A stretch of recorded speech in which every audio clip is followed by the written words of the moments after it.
Hello, listener. This is Analysis Roulette, back from a hiatus between Season 1 and Season 2, so we are a little out of practice, but I think we're excited to get back to it. We're back in the chairs, guys. We're back in the chairs. We have fought with our microphones in ritual combat, because that is how recording anything works. To be fair, it was more the laptop, but yeah. There are so many moving parts to recording things. There really are.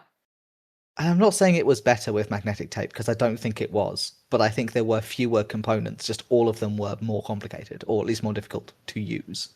Definitely, when I have to record things for work, it's usually in situ, and while the long distance setup is more convenient in terms of like Not getting on a train every week. getting on a train and, Yeah. being able to afford to do it, Yeah. there is a real convenience to the fact that for work stuff, I can just record it on my phone and it's done. Like, it's just Right, one button. Stick the machine on the table between you, press record, it does the job. It has advantages. Yeah, because you don't need separate mics or separate headsets. You don't need to connect things to other things. It's just there is one device. The device does all the things. You have your conversation. In many ways, the podcasting hit its technical peak when it was radio interviews. Oh, yeah, definitely. Oh well, here in the future, we can do this widely separated in hundreds of miles, and with mild inconvenience. And let's be honest, no one would fund us to do this on the radio. You are correct. Like, even BBC Radio 4 Extra is not that desperate, and they are recycling those tapes from the 1940s. Yeah. I do think we would have been perfectly welcome to put this out on like the student radio when I was at university, because crucially they used to max out at like 10 listeners. Yeah. Also, legally speaking, there was a hole in their broadcast range, because they were only allowed to broadcast to campus, and there was a public road went through the middle of campus where they were not legally allowed to broadcast to. That is incredible. So officially, their transmitter did not cover the road. Amazing. That's incredible. Really fantastic. Yeah, I was reading something the other day from I was reading an article with a presenter like who's on TV in the UK, and she was saying that she got her start on a hospital radio station, which, we have those. I didn't bat twice. Yeah. And then I reread and realized she hadn't said the hospital. She said the hospital ward. Like, the ward had its own radio station. Okay, that's wild. Small is your transmitter if you're just like transmitting to like the obstetricians and no one else. I mean, you don't even need a transmitter, you just need a tannoy. Like, just a speaker. You could just shout. Right. But also, what you had a whole radio, so I get like I kind of get how you might want a specific ward might want like its own playlist. Yeah, like I can't remember if it was maternity or like infants, but it was like there were babies there. I can't remember the detail. Right. But So you want, you want a slightly different mix of music than maybe the public radio stations are giving you. You want to make sure there's not any like sudden loud adverts. I get it. not too much swearing. Needing a presenter for it though. Like, she said she was a volunteer, so like I guess I'm glad that that's not what the NHS is doing with its extremely limited funding. It's like hiring people to stand in the corner of the like maternity ward shouting the wheels on the bus go round and round. Getting your start as a neonatal DJ. I mean, incredible, right? Like, I was reading this just going like, I missed my calling, obviously. So it's great, but yeah, that you don't need a radio for that. You don't need a voice. I looked up the hospital to try and work out if it had its own radio station, and this was just like someone who came in to do a shift that was exclusively geared for that ward or something. Mm-hmm. Because that made more sense to me. It's like, oh, and between 5 and 6 we do like kids hour, so all the wards that don't have kids turn it off and switch over to Capital FM or whatever. Yeah. That would have made more sense to me, but they didn't seem to have a radio station for that hospital today. So like, So what's going on here? did you just show up at the hospital one day with like your own microphone and said, I want to be the like maternity ward's on-site DJ? Did they put an ad out for it? How did this happen? She said she was a cleaner before that, so I was thinking maybe she was a hospital cleaner who was just like, hey, in my free time after my shift, on my limited time on this earth, I'd like to volunteer to play music for the babies, which is a lovely thing to do. And they were just like, yeah, sure, let's give you a job title. Because I can't think of any other way this would happen. Right, I could kind of get there from internal gossip. You're like, I would like to do that. I don't mind doing that as a volunteer. Finding someone externally being like, we would like a neonatal DJ. Like, it's a nice thing to do. I'm not Sure. anti like putting some nice music on for the neonates or the expectant Oh parents no, or absolutely. whoever. And even as an unpresented playlist, someone has to curate the thing. Like there is work involved. Yeah, and honestly, if what actually happened is she was in charge of picking the CDs that they played in the maternity ward, well done for putting that on your CV as DJ experience. Right. Excellent. Off to you, girl. She works at Channel 4 now, so go team. Right, that Represent. is really selling your volunteer work. That is me when I was like 18 saying that I supervised the clearance of non-native trees from a local nature reserve when I had cut off one branch. Strong work. Well done. I supervised because I was not physically strong enough to get rid of any of them, so I just stood in a corner and occasionally helped with like clearing up the detritus. You picked up leaves. Yep. Supervision. Anyway, aside from the fact that I lied on my CV, also, my name is Dia. I use they them pronouns, and welcome to Analysis Roulette. Here is my co-host. I'm Duck. I use he, they pronouns. I am the responsible party for today's episode because we rolled a scientific thing. Yes, I don't know science words. We are doing today I do have a Master of Science, and I swear that's not lying on my CV. It's just to do with how people categorize different literary disciplines. Just in case right anyone who, like, I work with is listening and heard me say I lie on my CV and don't know science. science in the sense of like classical linguistics. Yeah, it for some reason comparative literature is considered a science in Scotland and an art in England. This is a weird quirk of how our education system works. I don't know. Right. Whereas I have a bachelor's of chemistry, like regular chemistry, Which is a real science. which is crucially extremely relevant to the periodic table, which is the subject of today's analysis. Woo! I haven't looked at this thing since GCSEs. You're fine. I will endeavour to make this accessible, but also my thesis does not actually require understanding it. I have listened to the arrangement of it to the tune of Odysseus in the Underworld. Or what is it Odysseus in the Underworld? You know the song I mean. Do you mean the Tom Lehrer one? Maybe? Because that's the tune of Modern Major General. No, Orpheus in the Underworld, that's the one I meant. I have heard it arranged to the tune of Orpheus in the Underworld, which is fun and was on a list of educational songs I was given in GCSE. I will have to check that one out. The Tom Lehrer one, unfortunately, sacrifices all function to making it scan. So it is not the periodic table, it is just a list of elements in a poetic order rather than a scientific one, which is fine. I'm not saying that's a bad way to write a song. I'm just saying, as education goes, it is a jumbled list. Oh, yeah, no, the one I'm thinking of is in order. I'm not sure what that's in aid of, because that is not a requirement for GCSE chemistry. But, you know, we were sent it. It's not really a requirement for anyone. At the point where you might need to memorize the periodic table, you don't, because anything you're doing is important enough that you should look it up. This is true of many things that you are nonetheless made to memorize at lower levels, though.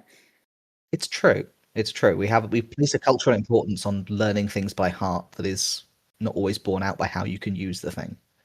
I do suspect we are like one MP scared for his job doing a shake-up at the Department of Education away from declaring that everyone needs to memorize the periodic table to get into secondary school. Ugh. You're not wrong. I just don't like it. Look, it's that or mandatory British values classes. Which would you prefer? I'll take the periodic table, thank you. Welcome to this podcast where we are aware of the rising tide of fascism. It's true. Things have not gotten better in the universe since the end of Series 1. I can say that for sure. Okay, We've so also not gotten better at staying on topic. no, I would just go drag us by the scruffs of our necks back on topic. We are doing commercial analysis of the periodic table. Would you, as a layperson, like to tell me what the periodic table is, and then I will tell you what it actually is?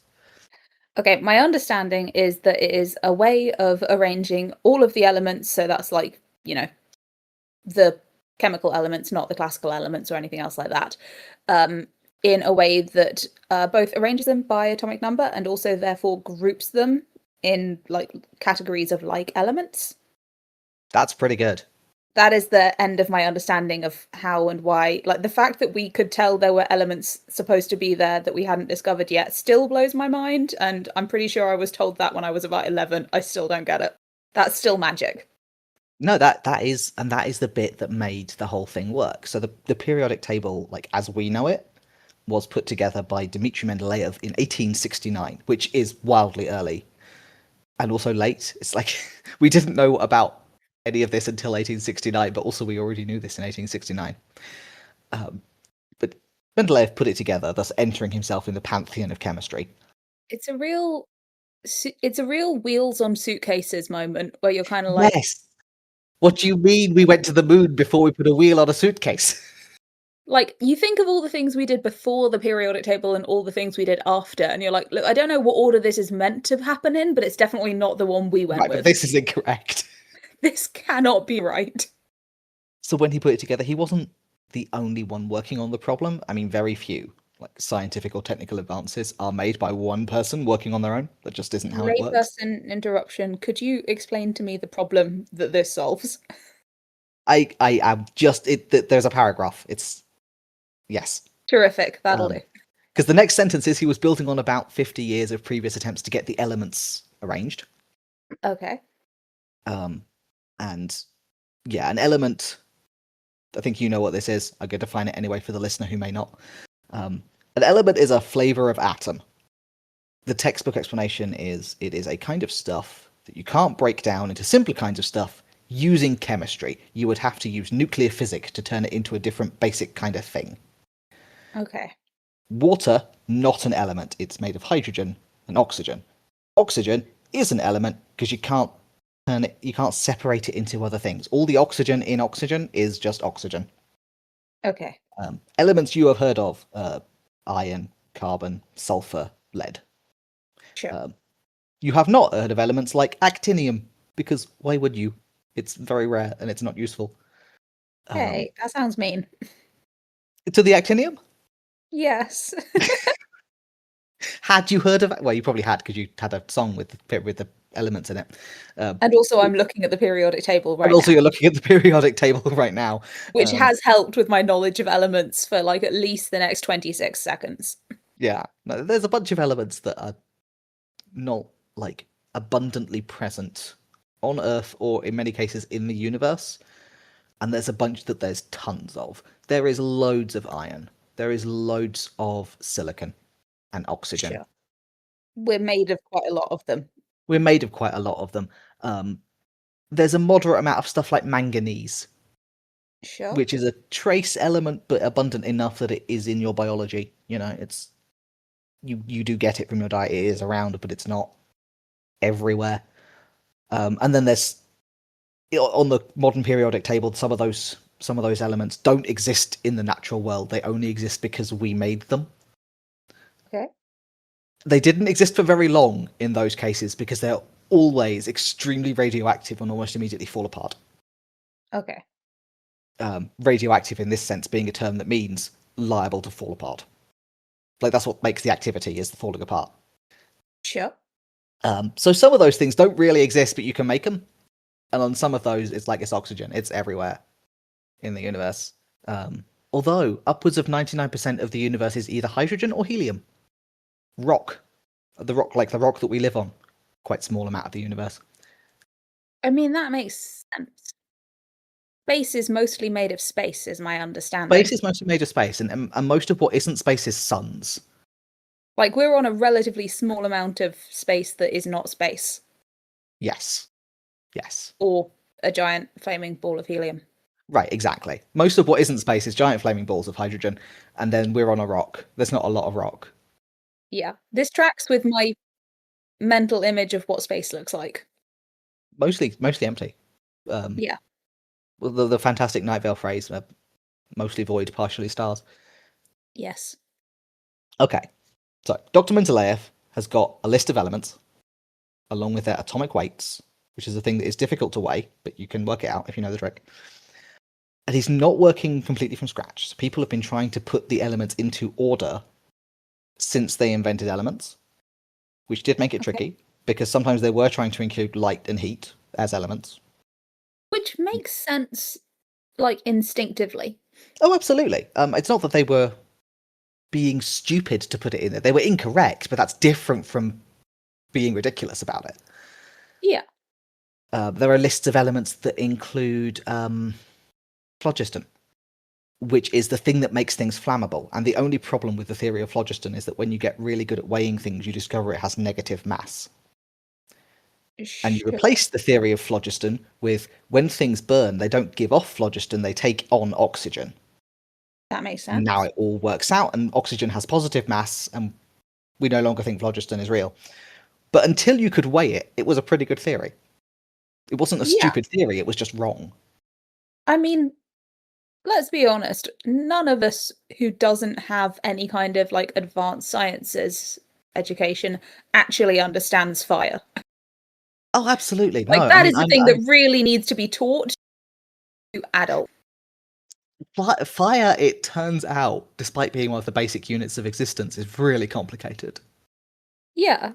I mean, you look at it and it's incomprehensible. Like, to explain why fire is the color it is, you have to do quantum. Yeah. There is so much stuff that we encounter every single day of our lives that if you actually stop to think about how it works, you wouldn't get anything done.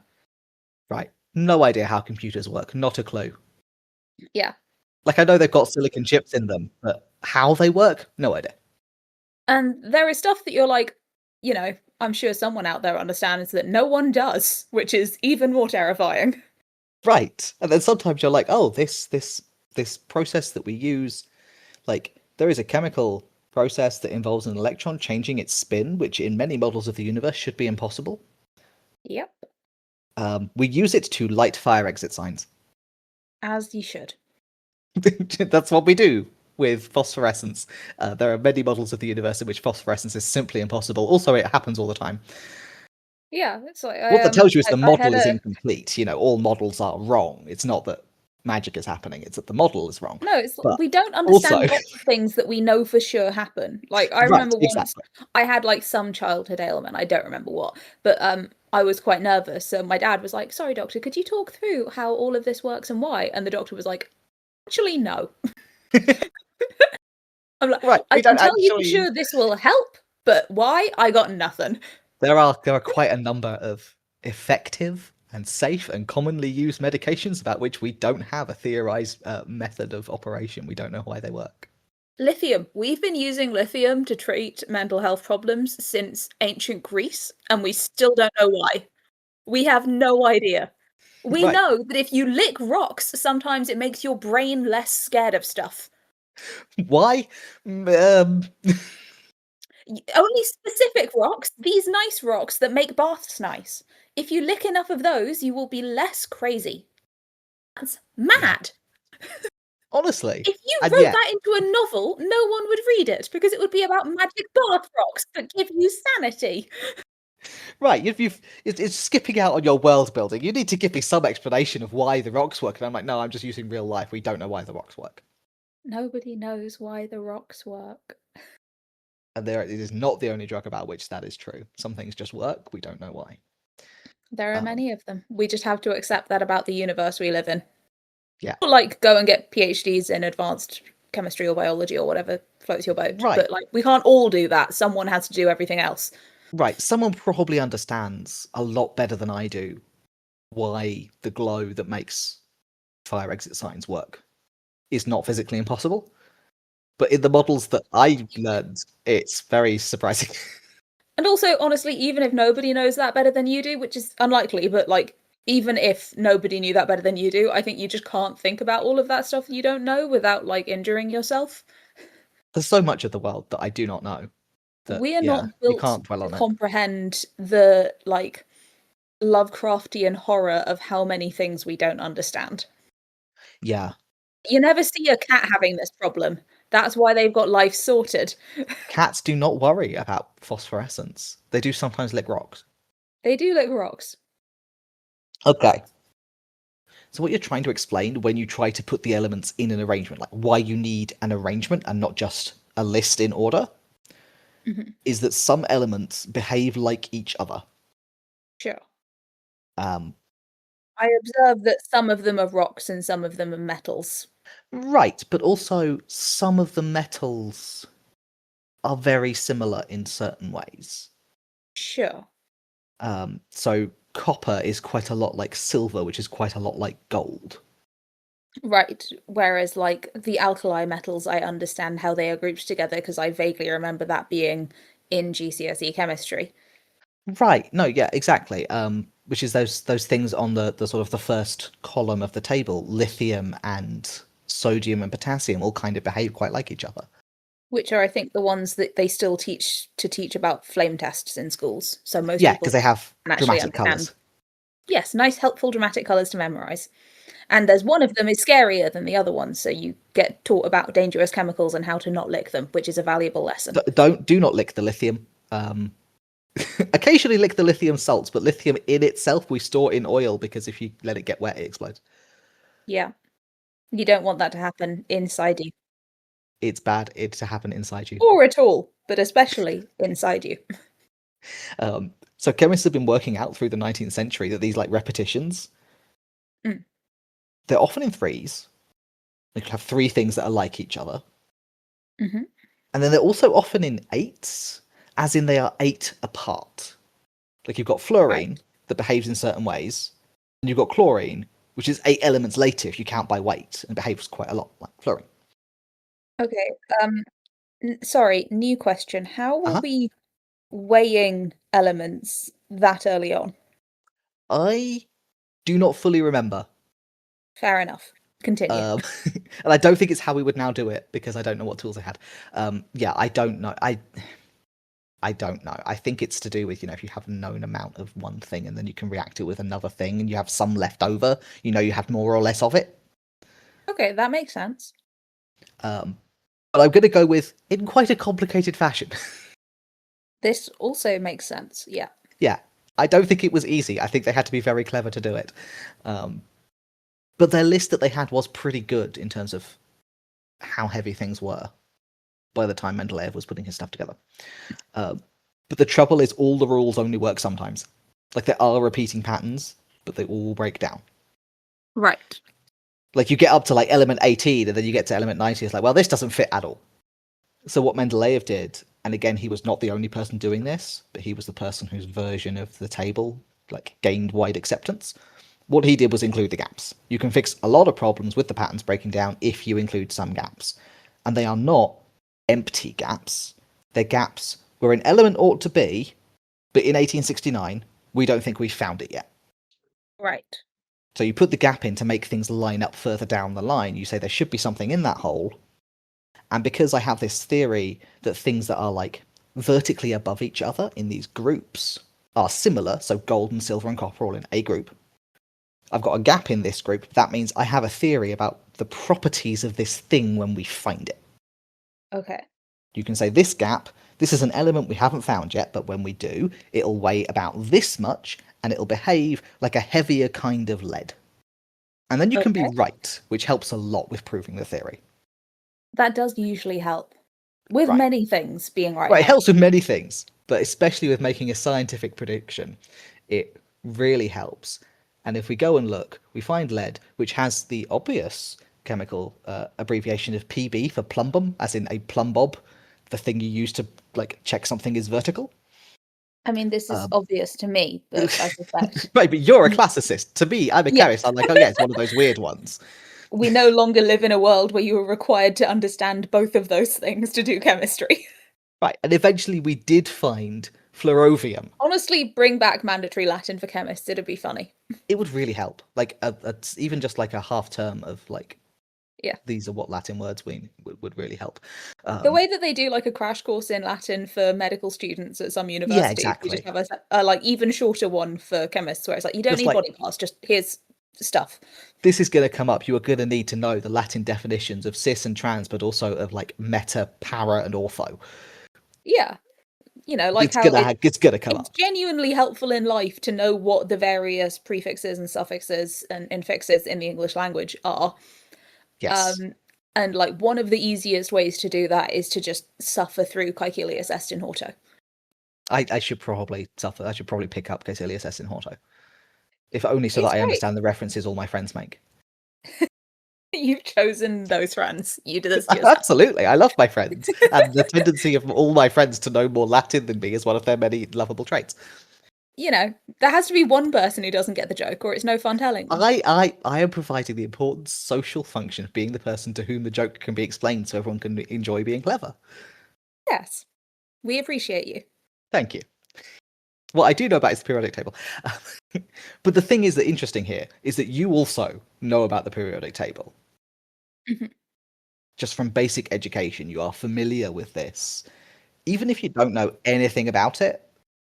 Yeah, like even if you didn't do chemistry at GCSE, you've done some chemistry at some point in your schooling career, and you have been shown a periodic table even if it wasn't explained very well. Yeah, exactly. Because the way we now teach chemistry is we start with this is the periodic table. Like, we don't Yeah, start with when God created the universe, he made different kinds of stuff. which I would say is an improvement. I think it explains more about how the elements do what they do, and we don't have to like what we don't start with what if light and heat are elements and then Yeah, like remove them from consideration. We with hardly any sciences do we teach it in a way that follows the process of discovering it. We teach it in a much more logically structured way of here is our current model of understanding. Here are the building blocks of that model, yeah. rather than how we figured it out, which is like a much better way to teach something. It's a much better way to teach science. I think it's an interesting thing because, like, it is something we've had to decide upon as a society. Mm-hmm. And to be honest, I think it does actually leave a lot of room for conspiratorial thinking to get its legs under it. Yes, because it doesn't always involve having an understanding of. It falls down very much on how we know things and how we learn things. You just got a structure sort of hanging out there in the void of your brain. It doesn't connect up to the other things you know. That and also just there aren't many points in your education, at least in this country, in my experience, caveat, caveat, caveat. Mm-hmm. There aren't many points where somebody says to you, no, really, we do know, we checked.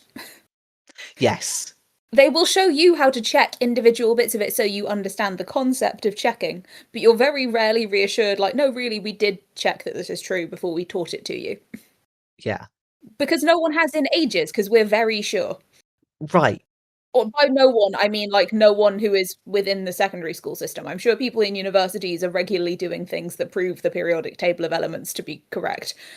Um, but like Yeah, but no one in although the direct lineage of your chemistry teacher. right, and a lot of those experiments that do prove the periodic table correct are not testing the periodic table. Um, they're doing other things that can only like be true and work if the periodic table is basically correct. Exactly, yeah. Like if somehow the existence of the periodic table was turned off, someone would notice. It just wouldn't be Mrs. Jones, the GCSE chemistry teacher. Right, exactly. I don't go out and test if gravity is real, but a lot of things in my life only work because gravity is real. Yeah, that's why it's always fun when you watch any kind of sci-fi apocalypse movie and they're just like, "Oh no, guys, we're in danger. The hydrogen has stopped." And you're just like, Oh, the universe has ended, or at least the "Run bit it by that me again?" certainly your ability to be conscious of the universe. Like, I don't think you could just stop hydrogen. And it's fun because you as the like similarly to you, I am surrounded by people, but in the opposite way, I am surrounded by people who know more about science than me. Mm. I get to have a lovely time watching my friends have apoplexies. Right, as the film casually says, "Oh yeah, literally the entire universe has stopped working. We're going to blow up the moon about it." And your friends go, "That wouldn't help." And I just go, boopy doo. Oh, hydrogen turned off. That sounds bad. Someone should work on that. Let's switch it back on again. But yeah, it's sort of embedded in the culture. It's like this the periodic table is a thing you just kind of know about, the same way you know that DNA is a double helix, even if you don't know what DNA stands for. Yeah, I mean, that one I did memorize because I was a smug teenager, but I'm sure most people had better things to do, like hang out with their friends that they had. I think for a lot of people, I think DNA is just a unit of it's a word on its own. Yeah, I don't think most people notice it's an acronym. Right, exactly. It's just a word in itself. Yeah. And that for most like day-to-day purposes, unless you're working with the stuff, is fine.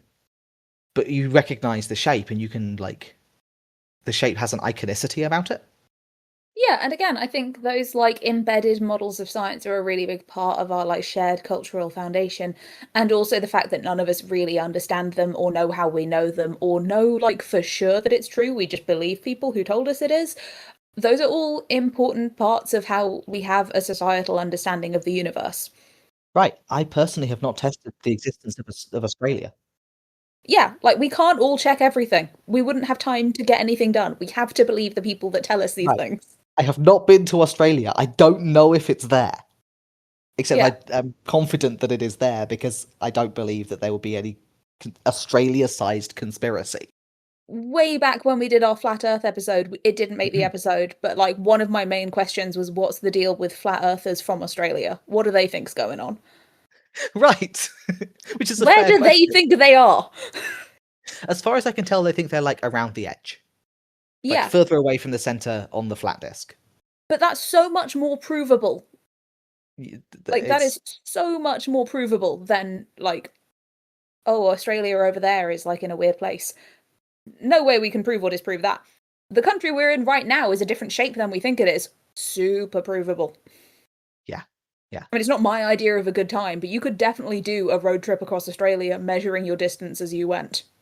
right, and discover if it was actually wedge shaped. Yeah. My Yeah, point being, like, we have this kind of society of trust that like this is the periodic table, we showed it to you when you were 12, you know it, it's embedded in your brain forever. You don't understand most of it, but you know it and you know it's important. right. And the reason it was important as a scientific innovation is because it like shows the periodicity. It shows the repeating properties of the elements at a repeating distance. Um, Yeah. all of which works because electrons arrange themselves around a nucleus in a series of shells. Why they do this, I do not know. It's just a law of physics.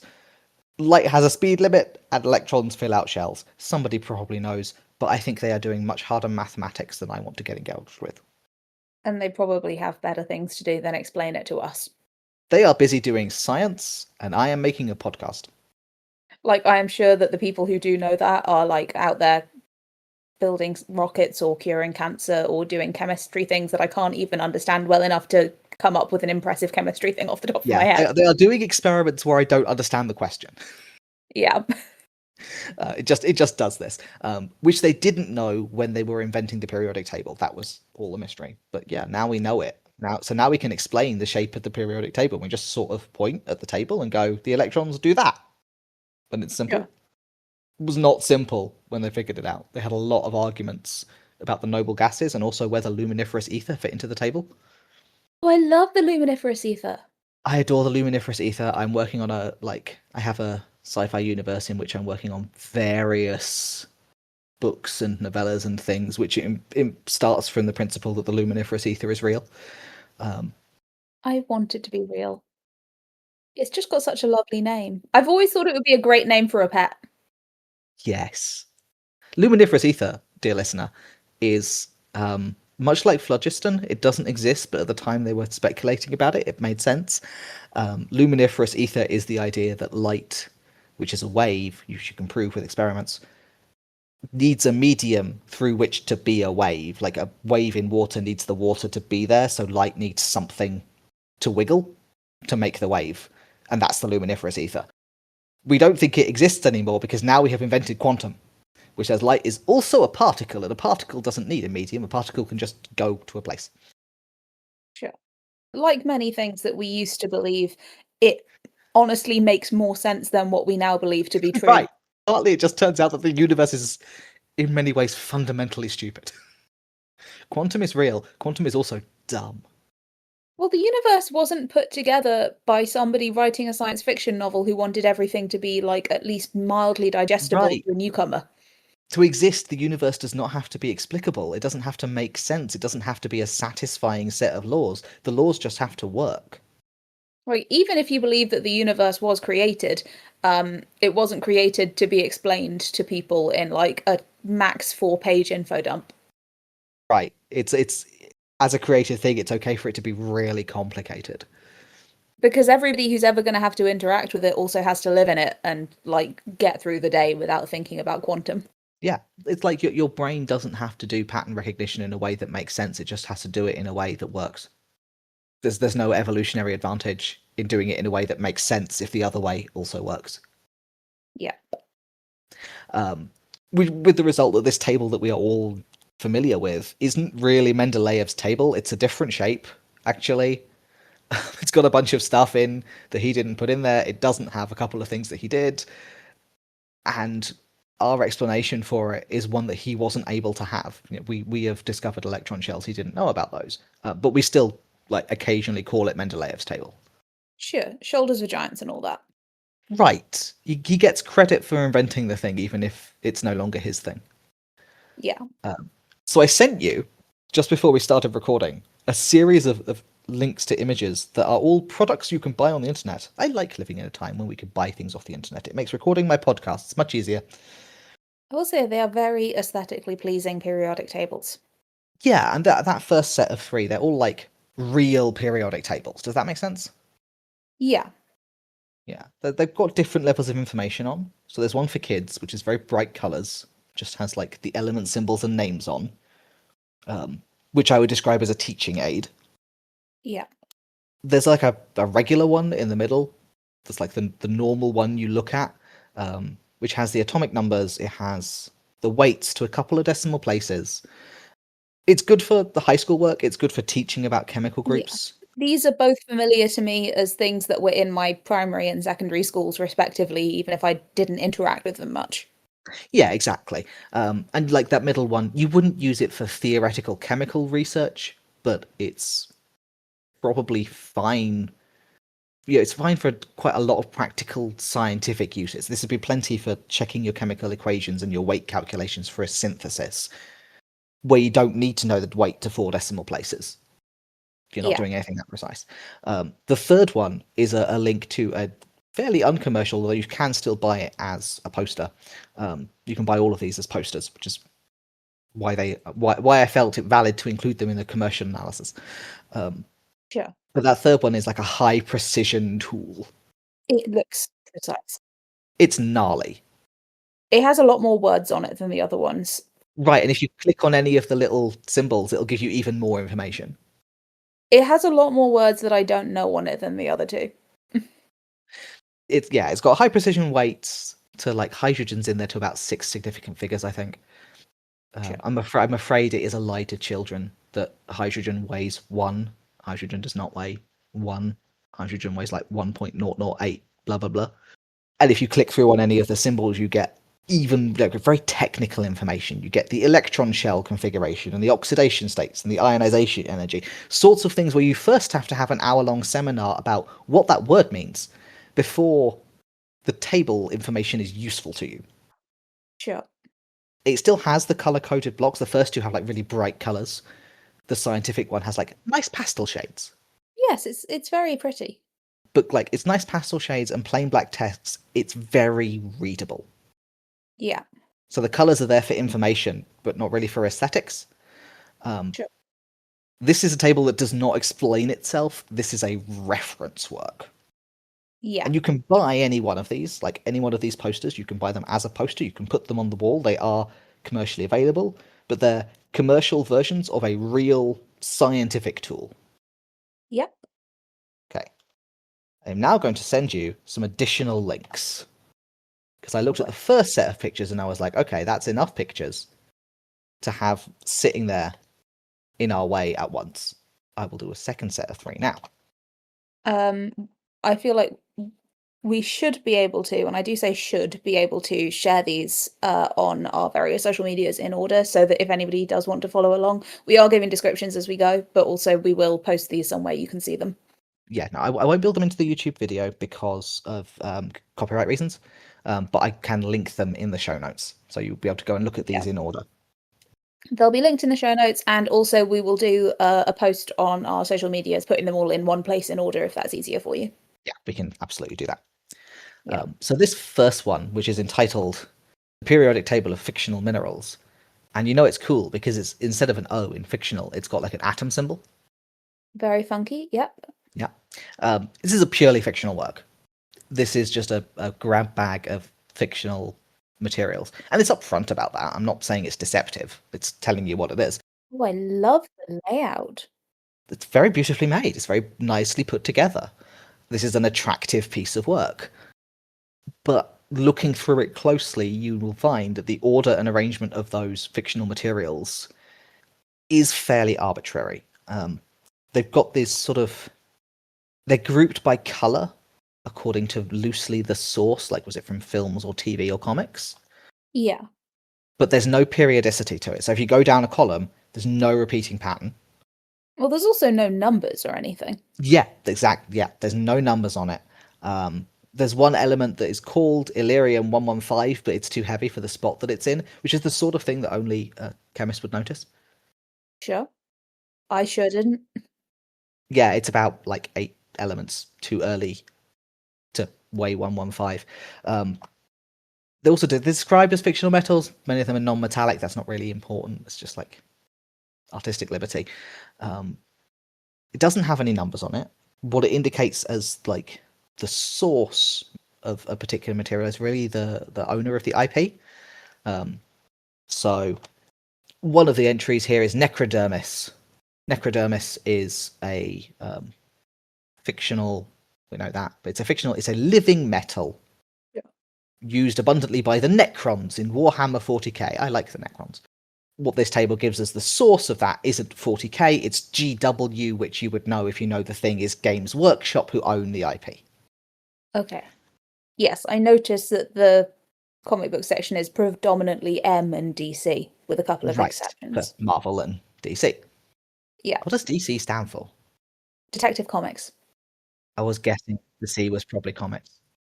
Yeah, despite the fact that at several points, both incorrectly and correctly, it has at several points been called DC Comics, because they also have films and cartoons and things. Yeah, Detective Comics is comics as opposed to Detective Comics is films. It makes perfect sense. It's also sometimes incorrectly called that as an overall company, and at a couple of points it's also been literally called that, making it added confusion. The DC Comics division. Yeah, the DC Comics division as opposed to DC Comics. You can see how this becomes confusing. I do. However, I also routinely put pin numbers into things, so I am not free of sin here. Oh yeah. So this is a piece of art. You know, this is not deceiving you about what it is, but it's not intended to be useful. This is not a reference work.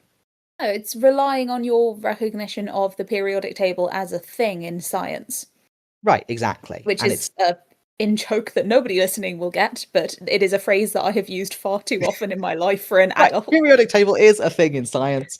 This is relying on you going, oh yeah, the scientific way of doing an arrangement of things. But there's no actual, like, the actual periodic table structurally contains and communicates information that is not replicated. The thing that this is importing from the periodic table is the shape, not the actual structuring.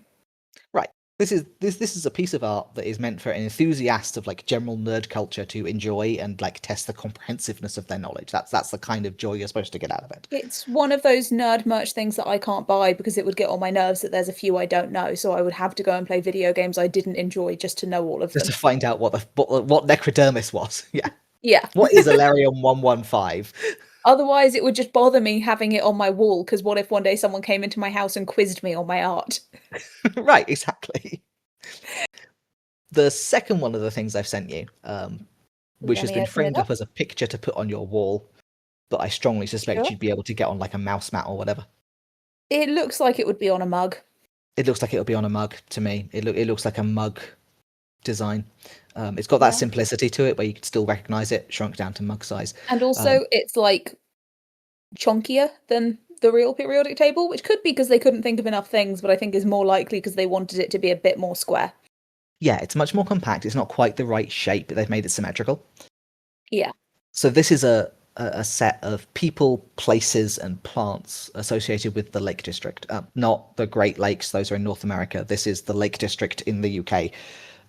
It's like post-glacial geology, a lot of lakes, a lot of hills, a lot of sheep, rural, very dependent on tourism, and the tourism is mostly going to look at the very pretty countryside. So what they have to market is mainly like Lake District marketing is mostly come and look at the Lake District. We've got Lake District. Occasionally it is occasionally it is literary, sometimes it is Yep. paintingy, but it's mostly to do with the lovely landscape both is lovely and has inspired many things. Yes. There's a general atmosphere of like if you're a real artist, you can be inspired by the Lake District and a lot of Lake District like advertising. Yes. Yeah. It's marketing itself and a sort of, in the art movement sense, romantic view of what art is. Yeah. Because a lot of those painters from the UK went to the Lake District and got inspired and wrote poems like Daffodils and things like that. Yeah, like Wordsworth and Beatrix Potter are probably the most internationally recognized, like I think, followed by Samuel Taylor Coleridge. But like if any like notable of any notable English landscape, it's sort of the most quintessentially like romantic countryside idyll place. Right. And all those three artists that you named are on this table. Yes, though not in that order. Coleridge No. is ahead of Potter, which recognition-wise, I think she's got him beat.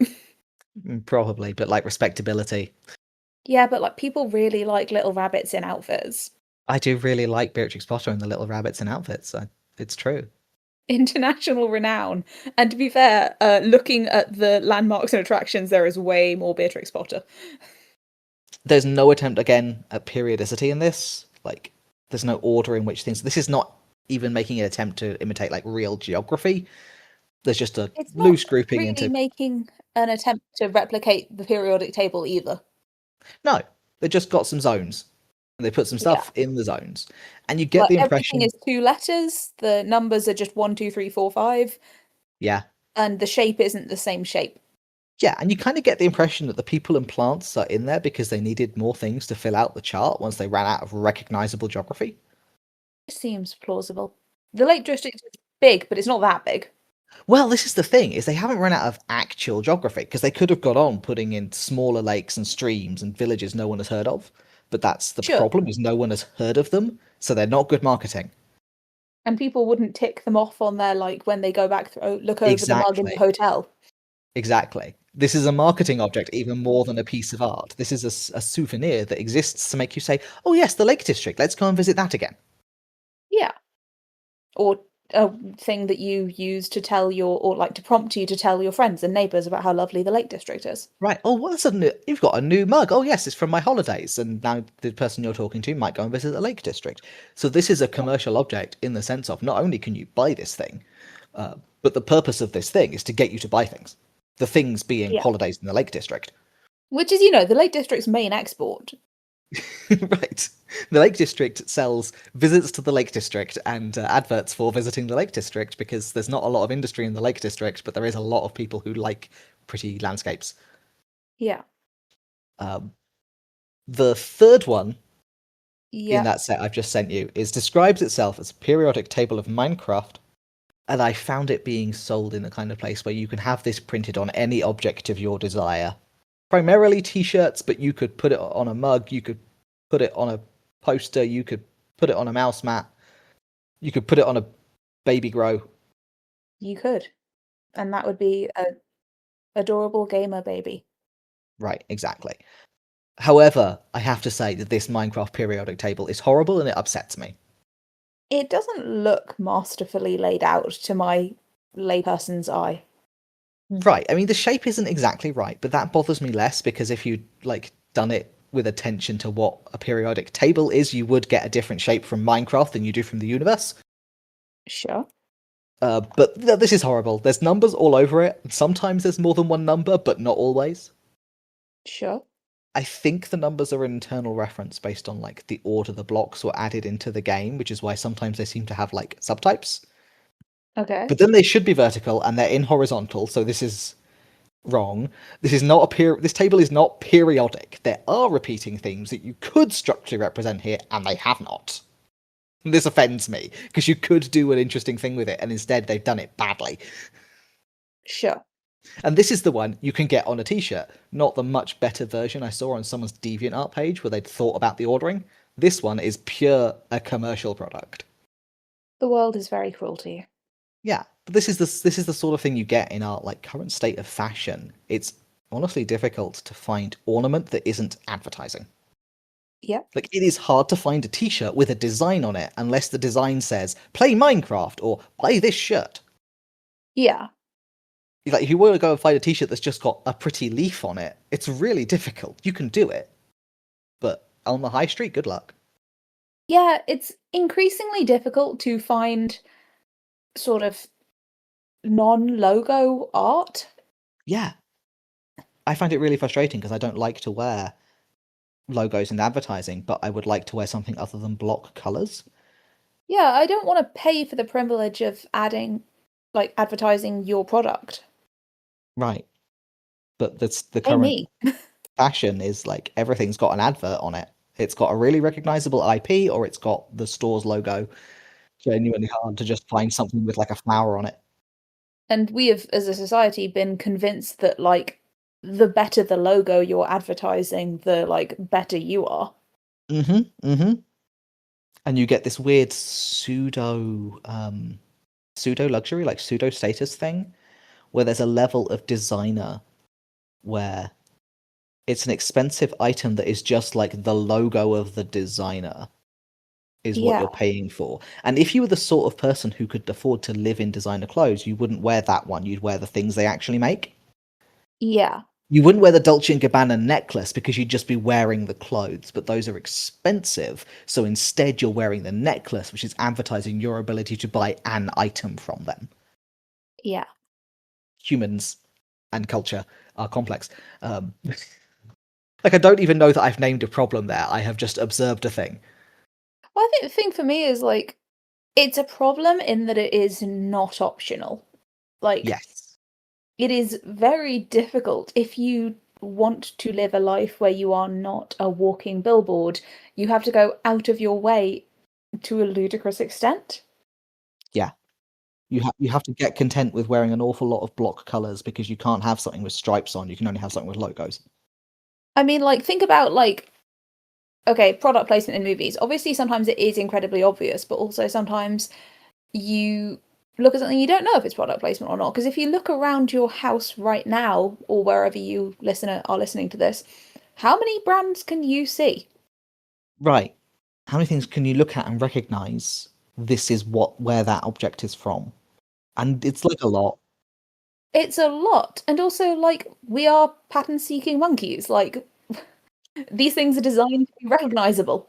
We'll pick up on patterns that we didn't know we were recognizing as patterns. If everyone in a movie is wearing a particular brand of trainer, some part of your brain will categorize it as that's the shape of trainers that fashionable people wear in the movies.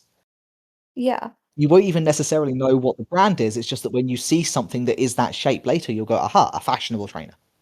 Yeah, and this is why, like, when you see ads, like, not ads, when you see, like, articles saying, oh, Apple won't let its phones be used by bad guys in movies, your logical brain says, well, that's dumb. Like, do Apple think it's going to damage that brand that much if, like, a bad guy in a movie uses an Apple phone? It's like, yeah, logical brain says that. Hindbrain, who loves to purchase goods and services. Right. Monkey brain goes, I don't want a British accent. That's what villains have. Yeah, Like, stereotypes happen for a reason and through a process. And things like you can't put our hands in the phone of a bad guy is a way of avoiding those sort of subconscious stereotypes. yeah, and also, crucially, just, like, the fact that people are spending millions upon millions of pounds on making this happen is like it's not proof that this works because corporations are dumb, Hmm. but it's an indication that they've like got some reason to believe it works. I'm not saying they're Right. right. Corporations fall for a lot of weird grifts, but like they might be. But it's plausible enough. Like, there's at least a theory that this could be true. Could work. Yeah, It could work enough to spend money on it. yeah, Do not be fooled. The AI still doesn't work. The reason they're advertising the AI is because they already spent the money on it and now they really need you to buy it. yeah.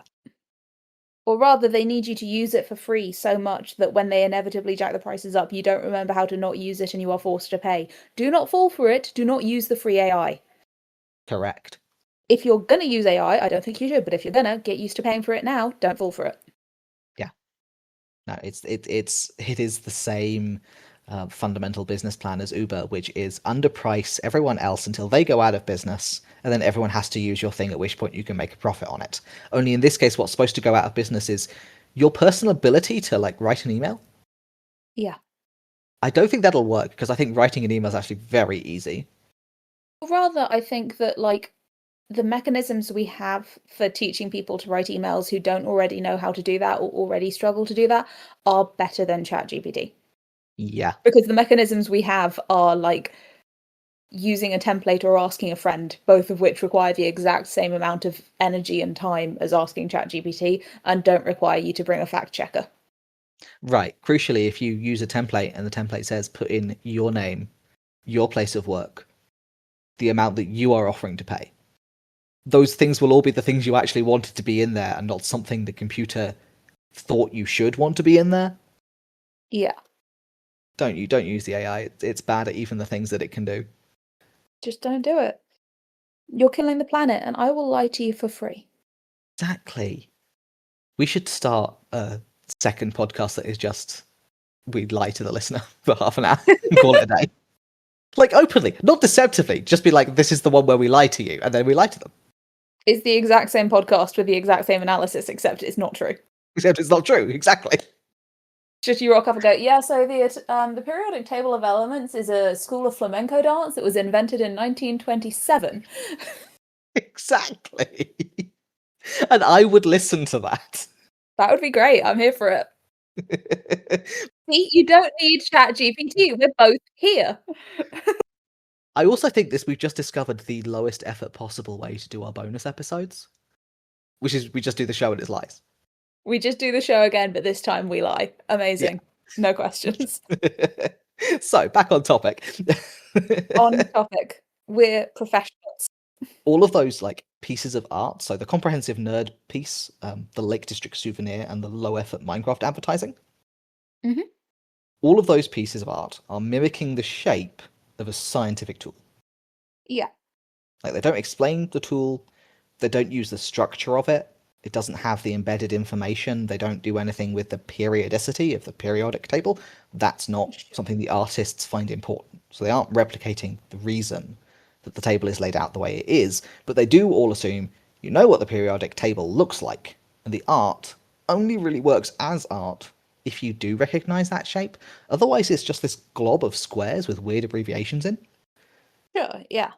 So it's being sold in and for a world where this shape, this layout of squares in a lopsided color-coded grid, is a meaningful reference. Yeah, I mean, they're not being sold on aesthetic value. There's nothing wrong with them, but it's not a particularly artistic layout. Right, it's not look at this, it's beautiful. No, it's look at this, it looks like the thing you recognise. Right. And you can recognise what it's imitating. And if you know more and you look closer, the resemblance breaks down because the meaning isn't there. Mm. So this is art that relies on you superficially recognising something significant and not noticing or not caring about how that significant thing works or what it means. Yeah. I'm sending you another image. Okay. Oh. This is Shrimp Jesus. Why is Shrimp Jesus?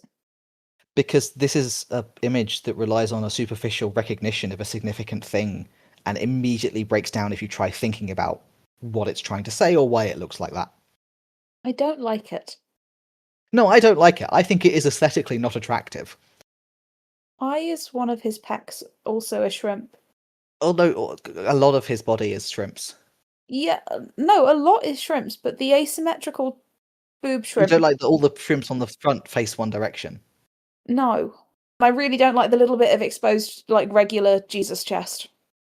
Just to highlight how much of him has been replaced by shrimp. I don't like it. He doesn't look happy about it either. No, I mean, it's bad art. Also, the giant crown of thorns is so shockingly out of place that it's actually more jarring than the shrimp. I saw versions where the crown of thorns is a crown of shrimp. That would make more sense, because as it is, it just looks like they suddenly went, oh, what if people don't know he's Jesus? I'll put a crown of thorns in the background. Right. But you see what I mean about this being pure recognition value. Yeah. And as soon as you start saying, okay, so theologically, what does it mean for Jesus to be shrimp? Doesn't mean Yeah, this means anything. nothing. There's no intended communication here. It is purely, here is the image, here is the icon, which in this case is a loaded word because icons, images that are the like focus of religious worship, are still a thing in Christianity. Yeah. This is like taking the concept of an icon, which is still very much a thing in Orthodoxy, not really in Protestantism, but Protestantism is not global Christianity.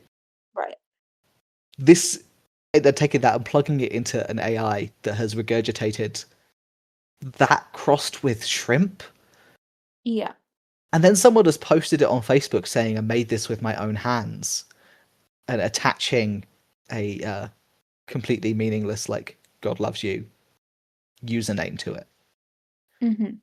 This is doing the same thing as the Minecraft periodic table. This is, here's a thing you recognize. Don't you want to reblog the thing you recognize? Don't you want to click and share on this thing that's got recognition value? You recognize the thing as a thing that you recognize. Don't you love to recognize meanings and symbols? Don't you love to symbolize your tribal allegiance through a recognition of a symbol? Oh, modernism. Hey, you didn't roll modernism. This is structuralism. I know this. I'm just saying that's what Shrimp Jesus is for. You're doing structuralism. It isn't your turn. I'm just saying that this is a commercial object in that it exists. Like, you're not actually paying money for Shrimp Jesus. You are paying in the Only waste of your own paying in time. the slow, inevitable downslide of human culture and like the survival of the planet. Well, I'm just going to say you're paying in dignity Well, that too. and the respect of your friends. That had no value to begin with.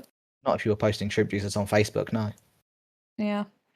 I'm very serious here. Listener, if you think you could post Shrimp Jesus sincerely on your Facebook page and nobody who cares about you would be embarrassed for you, you need better friends. Or you've made the correct choice to get off Facebook, because I'm going to be honest, the only thing I found out last time I accidentally logged into Facebook is which of the people I went to primary school with is still racist, which isn't information. Yeah, no, getting off Facebook is my actual advice. Don't be on Facebook. Don't be on Facebook. It's bad for you. Unless you have an aunt you don't talk to who has cute dogs, you've got no reason to be on Facebook. Basically, yeah. Your default position should be that Facebook is the bad place. Don't be there. Be elsewhere. This is the same to me as the Minecraft periodic table. This is Sure. so this is actually a commercial analysis in the sense of I think that the way you sell things at the moment is with superficial recognition, devoid of meaning. You put a brand on it instead of a picture because what the brand says is, I am buying mid-range sportswear. Yeah, it's like, I have a cousin who's 17. I have no idea what 17-year-old boys do in general, let alone that one in specific, because he doesn't talk to me because I'm his decade older cousin. So when I want to know what to get him for his birthday, I ask his mum and she says anything with a brand on it. Right. Because Because he wants clothes with brand labels. Yeah. Doesn't matter which clothes or which brand, just a brand, so that people know he has brand name stuff. Yeah. Because what is being sold is the proof that you bought something. Yeah, that you have the money to buy it. Yeah, what's being sold with the Minecraft periodic table t-shirt isn't, look at this cool analysis of this game I like.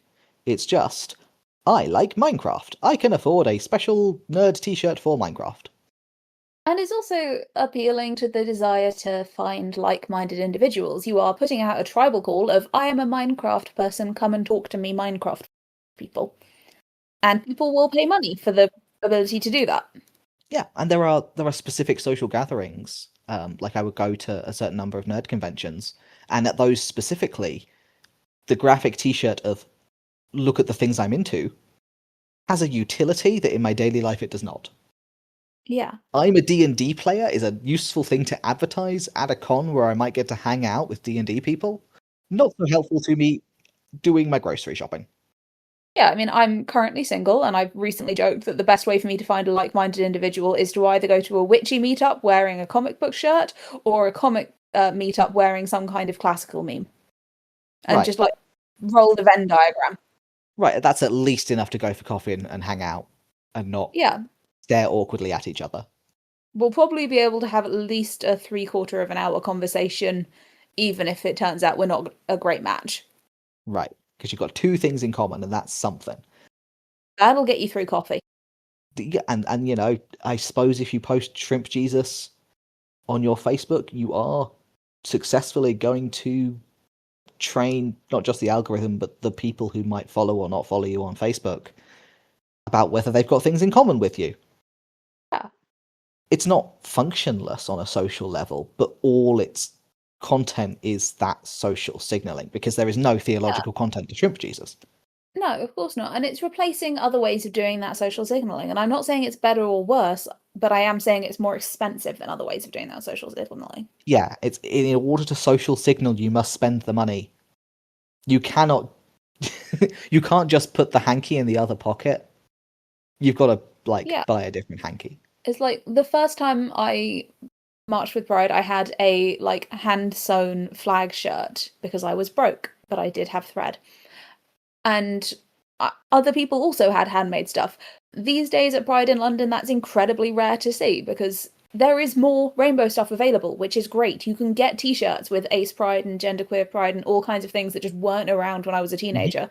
You can get all of those, which is awesome.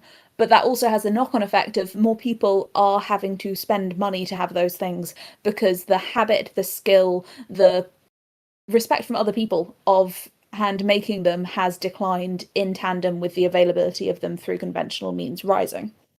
Yeah, same thing with goth and alt fashion. Yeah.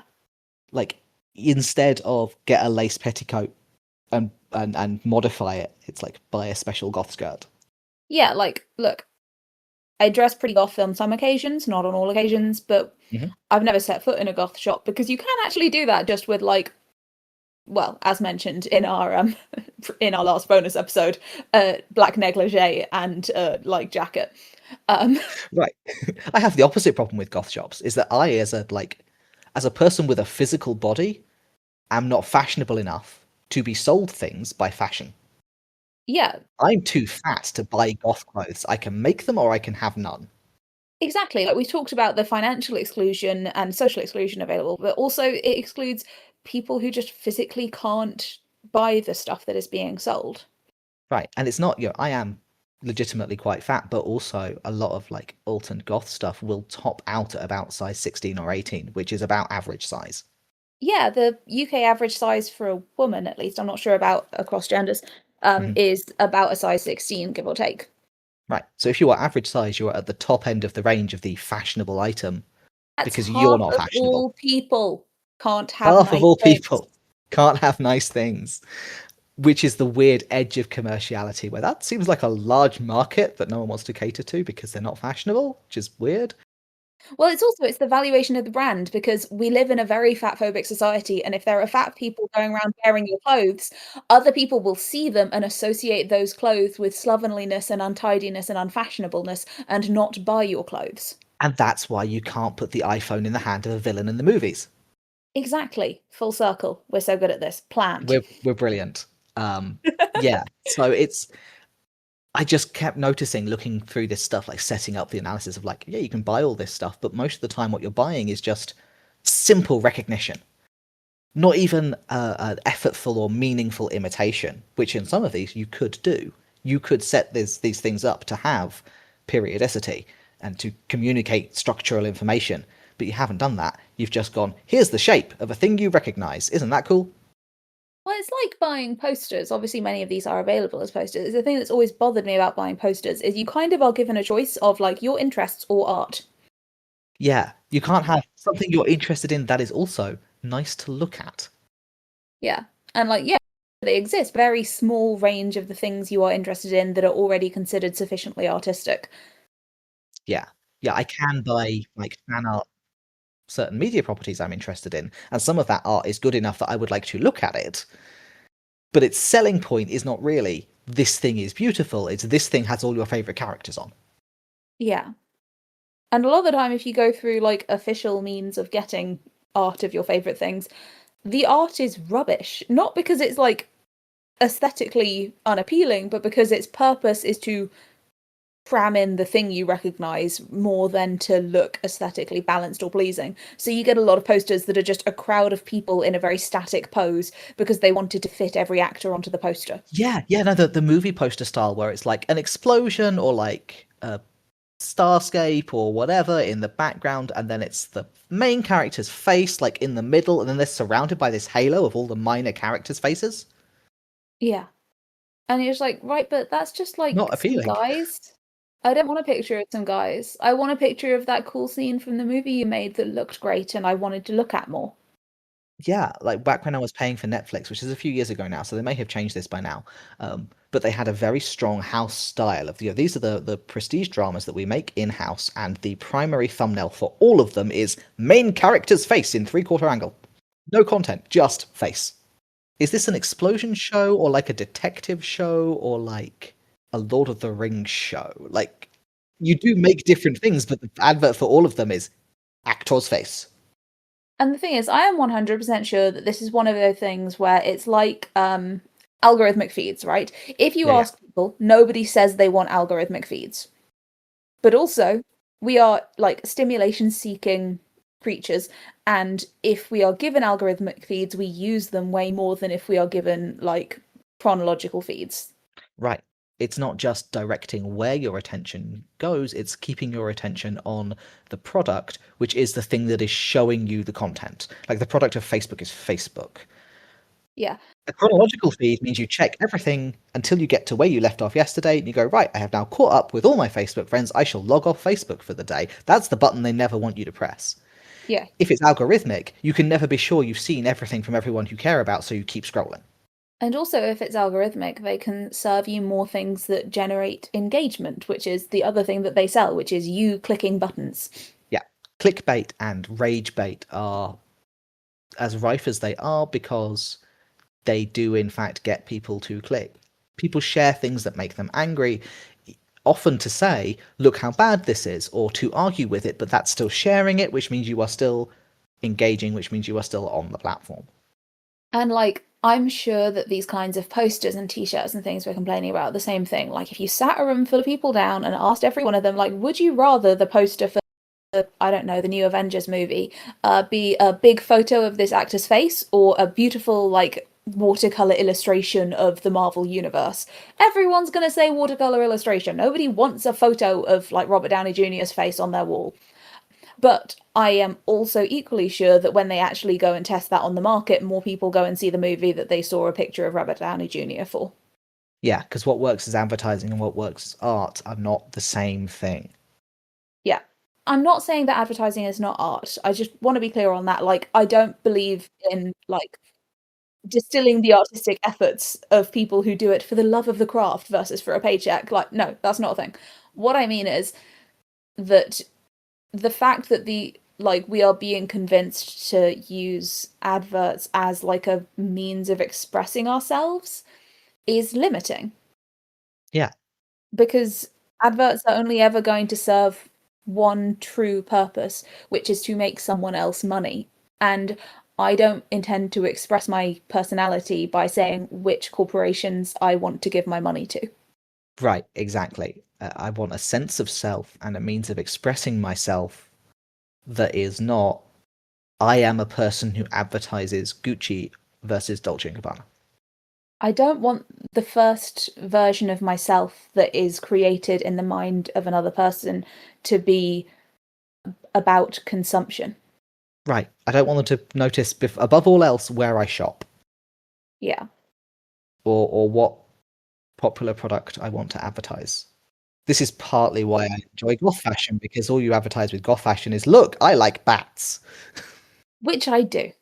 I like spooky things and spiders, which is at least a self-expression. It may not be deep, but at least it is not, I shop at Primark, even if I bought the things at Primark.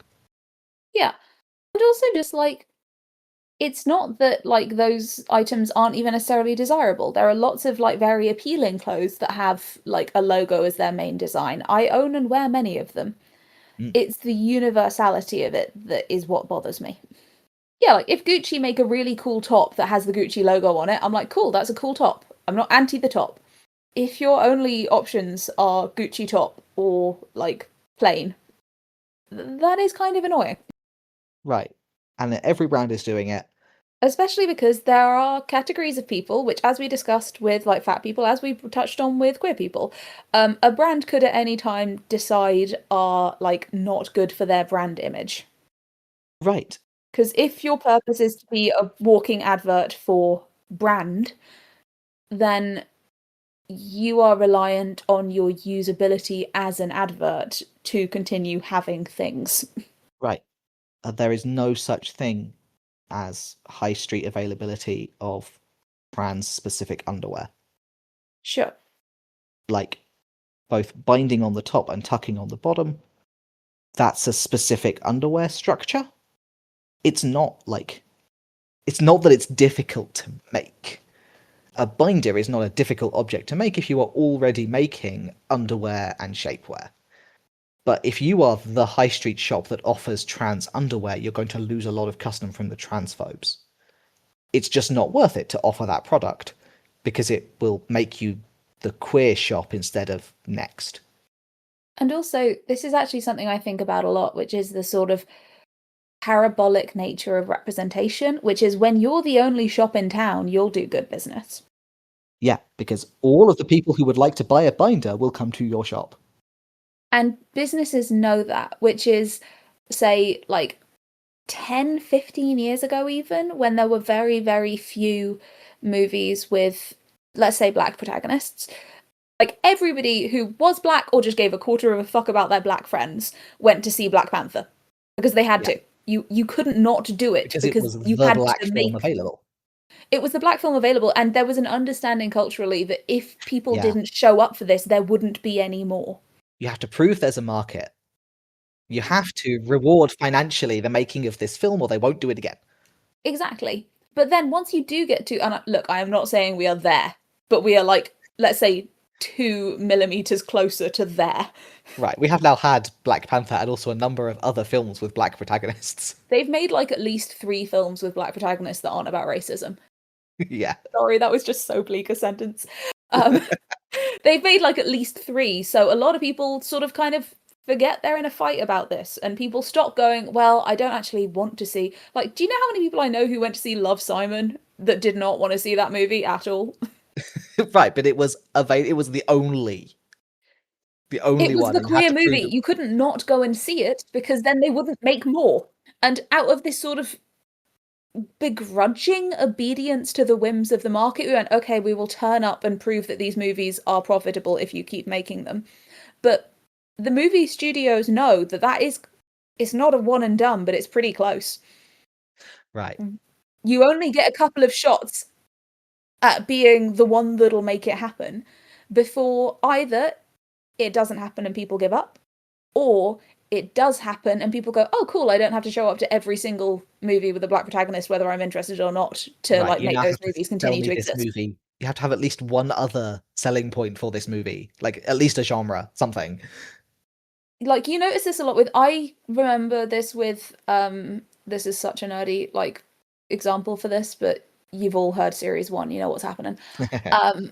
The Marvel did this with the all new all different Avengers, which was Marvel, I remember really clearly, did this thing where they were introducing a lot of legacy characters for several years. So non-comic book readers, a legacy character is a character who takes over the superhero mantle of another character. Literally inherits the mantle. Yeah, they've either died or gone off to use a different code name and outfit, or like, you know, some comic book shenanigans has taken them out of play and someone else takes over. So Batman has died of liver cancer. I'm Batman now. yes, like how what's the most successful one in the Spider-Man movies, the animated ones, the Spider-Verse ones. Peter Parker dies and Miles Morales takes over as Spider-Man. That's not a spoiler; it's in like the first 10 minutes. Was that the plot? Yeah. That's the premise. In the various recent Captain America media, a lot of the drama has been about who's going to be the new Captain America. Those are legacy characters. Yeah. I follow. So there was a period in the late 2000s, early 2010s where Marvel was doing lots of these legacy characters, and a lot of them were changing something fundamental about the character's identity, which I think is a smart move. It makes them very visually distinct from the previous person to have that mantle. Sure. However, because the vast majority of their superheroes were already, like, able-bodied white dudes, to make them visually distinct, they had to make these legacy characters very often not able-bodied white dudes. And also they were trying to introduce a more diverse cast of characters, which is a separate goal, but the two flow into each other. They want to make the cast more diverse. They don't want to change the familiar images of any of the existing versions, but if you have someone who's not making Peter Parker black is very different from replacing Peter Parker with Miles Morales. Yeah. Because Peter Parker is still there untouched, but now now our film is about this other person who is also Spider-Man. So we're still a Spider-Man film, but we're not changing it, but also now we're more diverse, but also we're doing that by replacing. And not all, but the vast majority of these legacy characters' comic books did brilliantly. They were sellouts, they were getting renewed within 2 issues, they were doing amazingly. Because people were excited to see new takes on the characters, and also because of the aforementioned Black Panther effect. Right. It's so Superman has got kind of boring over the last 60 years. Here's a different take on Superman as a concept. Yeah. So I'm interested in that, and also this one's a girl, and I'm interested in that.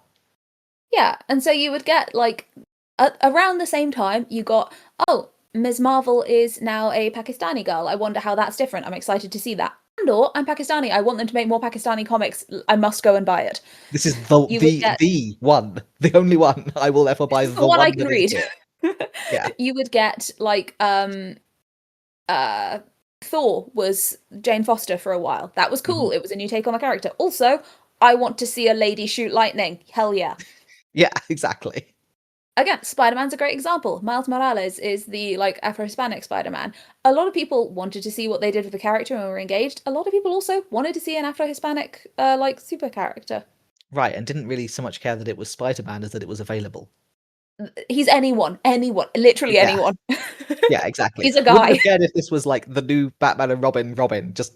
These legacy characters were doing really, really well, and people sort of started to get used to them. And as they got used to them, they decided to give, Marvel that is, decided to give a Avengers lineup composed almost entirely of these legacy characters.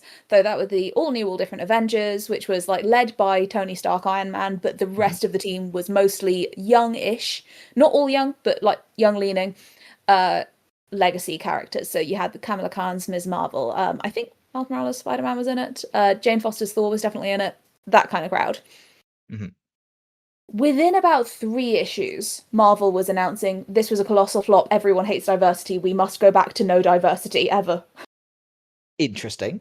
Was it a they colossal did not flop? quite follow through on that no diversity ever, but it really gave people a bit of a fright there. Because to be honest, even most people who would secretly, not even secretly, would privately prefer that all of their comic book characters be heterosexual, able-bodied white dudes, probably wouldn't want the comic books to announce that's all they're ever gonna do. Yeah.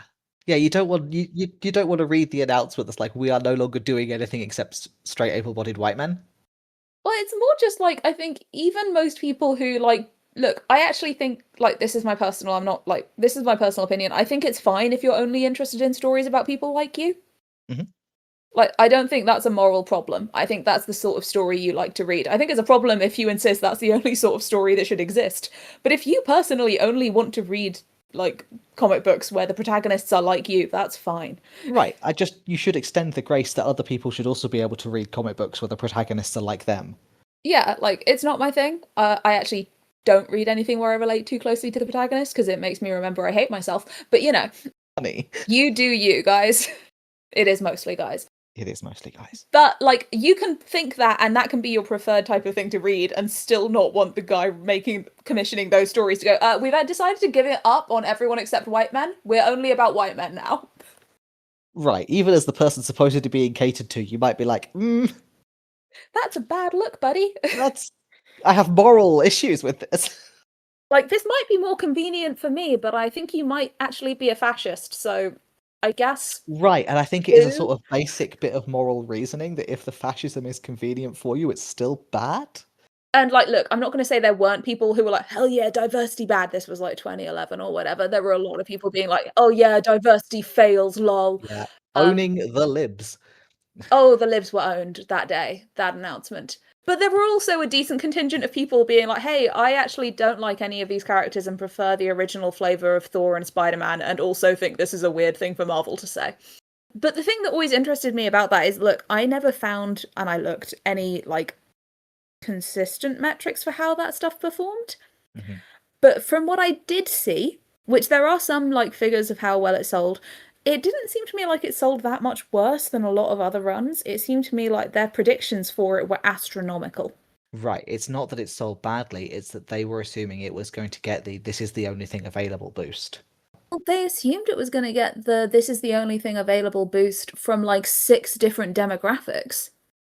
And Ah, I yeah. think also they maybe didn't factor in the fact that like Some of those demographics are the same demographics. some of those demographics are the same demographics, and also we showed up for each other. Like, I'm very glad we don't live in this world anymore, but there was definitely a time where, like, as a queer white person, I did feel morally obliged to go and see, like, movies about people of color that I wasn't interested in because I knew they'd do the same for us. Like, there were Right, a because lot of, like, people of color who don't give a shit about queer rom-coms in those Simon audiences going, like, it's cool, we know you showed up for Black Panther. because solidarity is a thing. And because at some level this is one fight and we are all on the same side. And like, look, being a comic book fan who was not a heterosexual, like able-bodied white dude in the late 2000s was bad. It was not Mm. fun.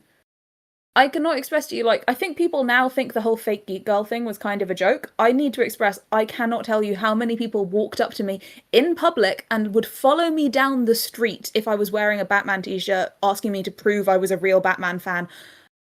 It was really common. Yeah, it's grim. It was a bad time, and there, I think, was a cultural sense on the matter of representation. I'm not saying on all matters everybody was besties. I'm not being naive here. But I think for people who had picked representation as one of the fights that really meant something to them, Mm. which isn't all minority group people. No, there's always more than one fight, and you can't fight all of them. So, Yeah, and for some people, representation is one that really mattered to them. And for right. those people, yeah, you showed up for your guys, you also showed up for the other guys, because this is one fight, we are one tide here. Yeah, And I think that has taught a generation of people that that is how you experience identity. right. That your identity is which side of the commercial space do you stand on? Even those of us who've never heard of the All New All Different Avengers, one of the things that I think a lot of us have going through our head all the time is we can't let this be another All New All Different Avengers. This cannot be the thing that flops and they say, okay, we're only going to do white guys from now on. Yeah. If they're gonna court the pink dollar has to pay because otherwise there will not be things for us to buy. The fear is that we will not have a second chance to be a viable demographic. Yeah. And so I guess if I really have to, I will go and watch Love, Simon. Or reblog Shrimp Jesus. Or reblog Shrimp Jesus. Please On don't the reblog bright Shrimp side, Jesus. on the bright side, I don't think they're going to scrap the periodic table because not enough gay people showed up. No. It is possible that they'll stop. Like, I can imagine a world where Minecraft periodic table no longer gets made because periodic table loses whatever interestingness it has that makes it worthwhile to plug Minecraft into it. But the scientific posters are still going to be sold because as a scientific tool, it's not subject to the same commercial forces.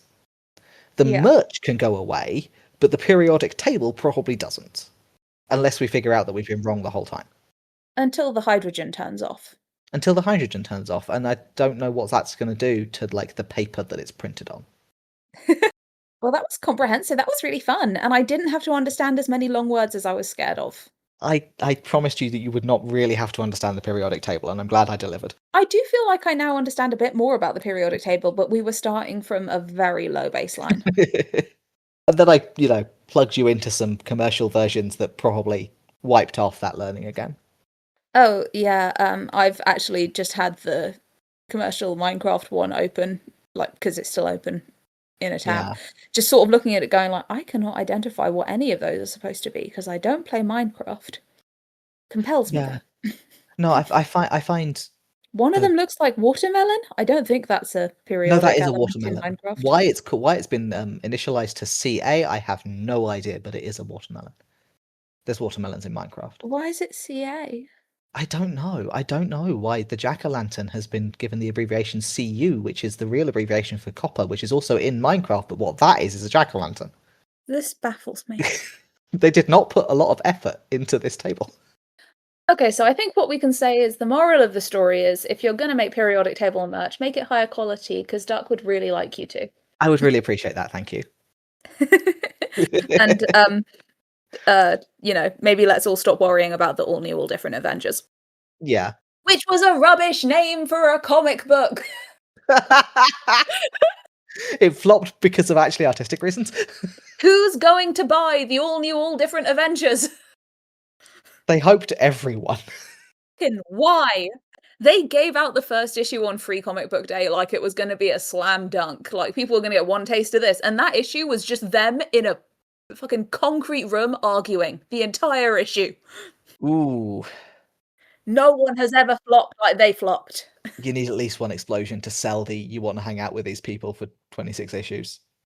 Oh my god, at the time, I was reading literally every single character in All New All Different Avengers' solo run, and I still didn't buy it. I was one of the gays that didn't show up for All New All Different Avengers. Okay, shall we, before we sign off, roll some dice? Are we replacing or keeping the periodic table? I had a great idea to replace it with, in the spirit of this is the wild card section and we can put weird things in here. Let's go. I would like to put in the City of London, like the place. Ooh, that's fun. I'm excited. Which comes up in so much media that it is a rich field of study. People really struggle with the City of London. And I think the thing is, it is actually probably a hard concept. It's just if you live in London, it's so ingrained that you're like, are you stupid? It's just like, so we've got the city, and then the city, and the city, and then the city, and the city, and the city, and that's a square mile. And it's got its own police and schools. What's hard to grasp? And it's like, right, but why? Right. Like, it's its own place. It's got dragons. What are you talking about with the why? It just is. Because society is not planned in a sensible way from the bottom up, like universes. And America. I would argue that America is a society. Yeah, no, American society, no, but like American street names planned from the bottom up. Oh yeah, where it's just like 1st through 26th Street. Yeah, that's why Americans expect cities to make sense. And it's like, no. This was actually 16 villages. Americans will ask questions like, why is that road there? And you're like, because that's where the road is. It just is. It grew there, I don't know. And they're like, right, but who put it there? It's in a bad place. And you're like, Every town in the country has a London road. It's the one that points towards London. Usually, mostly. This also applies to towns that are now part of London. Yeah, we've got a lot of London roads in London. Got a lot of London roads in London. In theory, they point towards London. It's confusing. It's great when you, if you, like me, live in London and stop to help tourists a lot, it's the biggest difference between people who are from planned cities and unplanned cities is the way they look at you when you give them correct directions. Right. Where it's not just go 6 blocks that way, 8 blocks that way. Because that's not how I'm getting anywhere in London. I read somewhere that like the longest stretch of straight road in London is something like 1/4 of a mile. That tracks, to be honest. So you've been to my place. It's like, it's not that hard to get to, but it's like sort of squiggly to get to. Sure, there's this little bit of a maze. You have to jiggle a bit. And I'm in a like council estate, so like maps can't reliably tell which building is mine. They get them mixed up a lot. So I'll give people either meet people near a landmark or give them directions to the right building. And usually that's fine. And occasionally someone is just like, wait, at the post box? I'm meant to navigate by post boxes? And I'm like, yeah, what else is there? Oh, bus stops? What do you want me to navigate by? Like individual fox shit? Like, right, no, you go along the street until you turn left just after the post box. And then like I'm just before the bus stop. Yeah. Anyway, yes, let's go. So I am rolling a number between 1 and 24 for my analysis. 10, that is disability studies. This could be fun. Ooh. Yeah, so this is our first new one for this season. We've redone we slightly rejigged what we put in our analysis schools. Go team, I'm excited. And then 1 to 101. A 101-sided die. A normal thing. I kind of want one. Like, I know it wouldn't work because it's not physically possible, but you could make something that sort of passed muster. You could make something that just had like a roll again on the 102nd face, I think. Yeah. Or even just like 2 of a random number, which would be equally funny. There's 2 73s in here. Yeah. 2 13s, I think. Okay, I got 54, which is, give me 1 second. Oh, Mirror Mask, that's one of your choices. Ooh. Yeah. I can see ways this will work. Okay. Well, I'm excited. I've got 2 weeks to go and familiarise myself with Mirror Mask and do some analysis. I should also rewatch it because I haven't watched it in many years. And yeah, I guess we'll speak to you guys then. Thanks for joining us for season 2. Housekeeping before we sign off. We will get round to streaming Dwarf Fortress. I just need a camera and a mic that isn't handheld. Yeah, no, it is on our list of tasks. We will have a Dwarf Fortress bonus, which will be a stream. We promise it will be in the name of the person who bought it for us. We are absolutely going to do it. We just require setup that we do not currently have. And technical know-how, which we need to consult my aforementioned 17-year-old cousin for. Yeah, that's probably the solution. That's how I deal with all tech problems in my life, is I ask a 17-year-old. We have lived long enough to be the old people calling up the young people for technical advice. Yeah. Go us. All right. Housekeeping done. Thank you guys for tuning in for Series 2. We're excited to be back. As mentioned at the end of Series 1, there are way more of you than we ever thought there would be, and we're very grateful for every last one of you. We love you all individually and personally.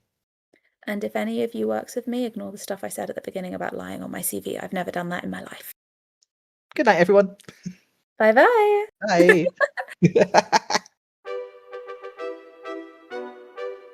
You've been listening to Analysis Roulette, a podcast applying a randomly selected mode of analysis to a randomly selected creative work, just to see what happens. Your hosts have been Dia and Duck. You can find us on Spotify or on YouTube, and if you'd like to get in touch, you can send us an email at analysisroulette@gmail.com. And remember, if you like our show, share it with your friends, and if you don't like our show, share it with your enemies. Thanks.